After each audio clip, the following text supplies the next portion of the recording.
So folks, to prepare mutton chops we require 500 grams of mutton, and now let's place all these mutton chops in this bowl.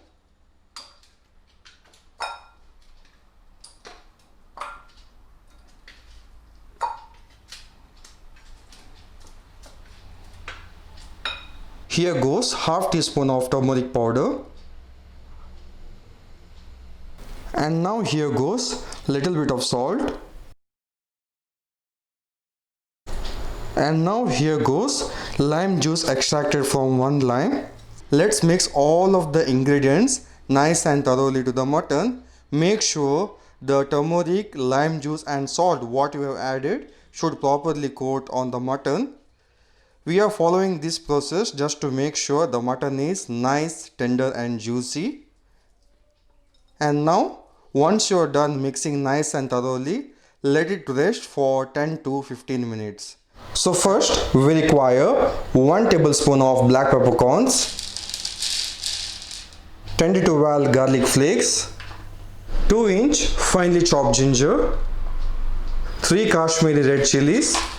Now here goes 2 cinnamon and 3 cloves, 1 tablespoon of fennel seeds, 1 finely sliced onion. Here we have taken the medium sized onion. Now here goes 1 rough chopped tomato. Now here goes 2 tablespoons of freshly grated coconut. And now all of these ingredients goes into the blender to make a fine paste of masala. And now here goes little bit of water. And yeah folks, here we are done grinding the masala. Let's see the outcome. Wow, check it out folks, it has come out really amazing. And now folks, the next process is to cook the mutton chops.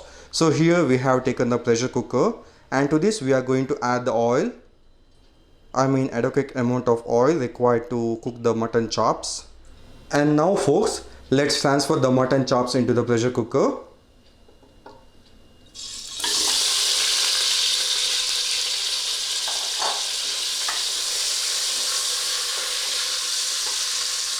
And now let's fry the mutton chops till we get rid of the raw flavor of the mutton meat.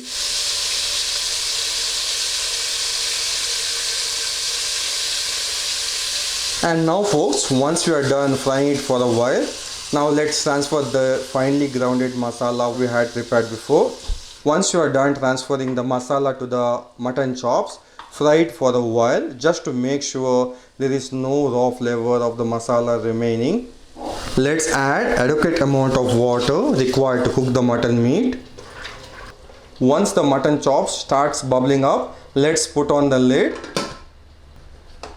and let's cook it up to 6 whistles. Yes, so here our mutton meat is a bit tough, so we are cooking it up to 6 whistles. And now folks, here we are done cooking the mutton meat up to 6 whistles, and this is how it looks as of now. I guess the mutton meat has been well cooked. And now folks, the next step is to prepare the tempering for the mutton chops.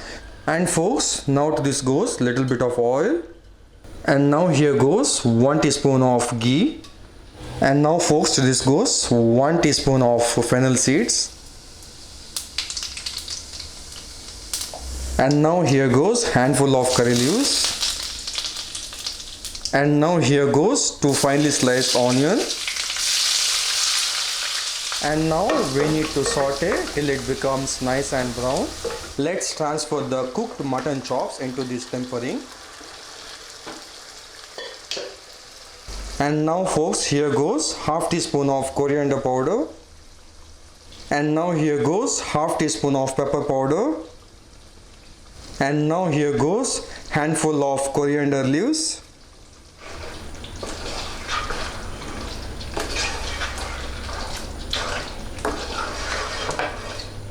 And now folks, let the mutton chops cook till all the gravy dries up and till the oil starts oozing out from the mutton chops. So over here, this is not a semi gravy recipe, this is a dry mutton chops recipe. So here we want all the gravy to get dried up. So it takes at least 5 to 10 minutes. So on simmer, place the mutton chops, and till then let the gravy get dried up.